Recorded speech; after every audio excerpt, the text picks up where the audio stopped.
अपनी मेहनत की कमाई का पहला लाख रुपया कहाँ इन्वेस्ट करें? ये एक ऐसा सवाल है जो हम सबको कभी ना कभी जरूर कंफ्यूज करता है। इतने सारे ऑप्शंस देखकर तो किसी का भी सिर घूम जाए, है ना? और सच कहूं तो अक्सर इतने सारे विकल्पों के चक्कर में हम कोई फैसला ही नहीं ले पाते और बस सोचते ही रह जाते हैं। तो आज हम इसी शोर और कंफ्यूजन को दूर करेंगे। मकसद ये है कि एक सीधा सिंपल रास्ता खोजा जाए ताकि पहले इन्वेस्टमेंट के लिए एक स्मार्ट फैसला लिया जा सके। ठीक है, तो सबसे पहले ये समझते हैं कि आखिर फिक्स्ड डिपॉजिट जैसे सेफ ऑप्शंस को छोड़कर स्टॉक मार्केट में पैसा लगाने की बात ही क्या होती है? इसके पीछे की असली वजह क्या है? जरा सोचिए, 1 लाख रुपए 30 साल के लिए इन्वेस्ट किए गए। अगर एफडी की तरह मान लीजिए 8% का सालाना रिटर्न मिलता है तो ये 10 लाख रुपए बन जाएंगे। ठीक है, लेकिन अगर स्टॉक मार्केट से हमें औसतन 16% का रिटर्न मिले तो क्या लगता है, रकम दोगुनी हो जाएगी?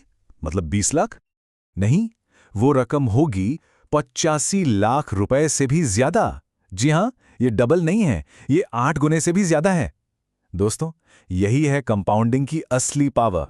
कहा जाता है कि ये बात अल्बर्ट आइंस्टाइन ने कही थी और ये एक लाइन लंबे समय तक इन्वेस्ट करने के जादू को पूरी तरह से समझा देती है। ये दिखाता है कि वक्त के साथ छोटे छोटे फायदे मिलकर कितनी बड़ी दौलत बना सकते हैं। चलिए अब आते हैं उस सबसे बड़े सवाल पर। एक ऐसा कॉन्सेप्ट जो निवेश के इन सारे ऑप्शंस को दो सिंपल तरीकों में बांट देता है। तो ये दो रास्ते हैं, एक्टिव और पैसिव। एक्टिव इन्वेस्टिंग का मतलब है कि कोई फंड मैनेजर या हम खुद ऐसे स्टॉक्स या फंड्स चुनते हैं जो मार्केट से बेहतर परफॉर्म करे, मतलब मार्केट को बीट करने की कोशिश। वहीं पैसिव इन्वेस्टिंग में बस मार्केट के एवरेज परफॉर्मेंस की नकल की जाती है, मार्केट के साथ साथ चला जाता है। इसे समझने का एक और बढ़िया तरीका है। देखिए, एक्टिव इन्वेस्टिंग एक घुड़दौड़ में किसी एक घोड़े पर दांव लगाने जैसा है, इस उम्मीद में कि वो जीतेगा। और पैसिव इन्वेस्टिंग ये पूरी रेस पर ही दांव लगाने जैसा है, ये मानना कि कोई एक घोड़ा जीते या हारे, रेस तो चलती रहेगी और आगे बढ़ेगी। तो अब जब हम एक्टिव और पैसिव का ये बड़ा फर्क समझ गए हैं, तो चलिए इन चारों ऑप्शंस को एक नए इन्वेस्टर के नजरिए से देखते हैं और इनकी तुलना करते हैं। और अब बात करते हैं उस चीज की जिसे अक्सर नजरअंदाज कर दिया जाता है, फीस यानी कि एक्सपेंस रेशो। एक एक्टिव म्यूचुअल फंड लगभग 1.7% तक चार्ज कर सकता है, जबकि एक ईटीएफ की फीस 0.05% जितनी कम हो सकती है। एक बात हमेशा याद रखिए, अच्छे रिटर्न्स की गारंटी कोई नहीं दे सकता, लेकिन फीस तो हर साल पक्का कटेगी। और ये जो 1.5% का छोटा सा दिखने वाला फर्क है ना, ये लंबे समय में लाखों का नुकसान कर सकता है। तो ये रही पूरी पिक्चर एक साथ।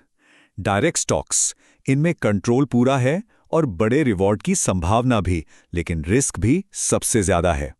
म्यूचुअल फंड्स, यहां प्रोफेशनल मैनेजमेंट मिलता है, पर उसकी कीमत भी सबसे ज्यादा चुकानी पड़ती है।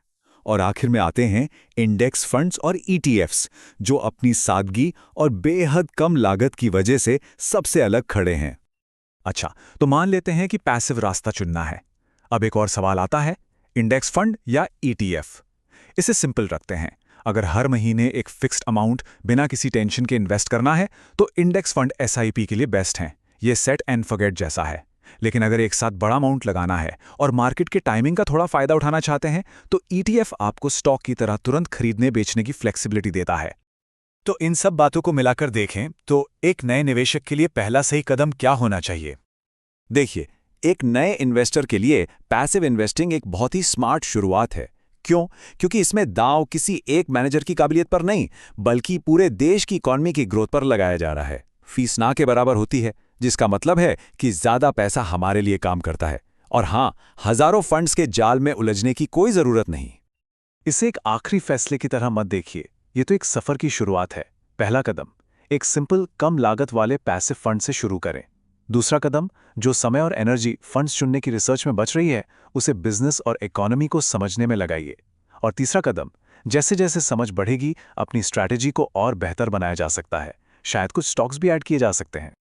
तो असली सवाल ये नहीं है कि कौन सा फंड बेस्ट है। असली सवाल ये है कि सीखने का ये सफर कैसे शुरू किया जाए। निवेश की ये यात्रा आज से शुरू होती है।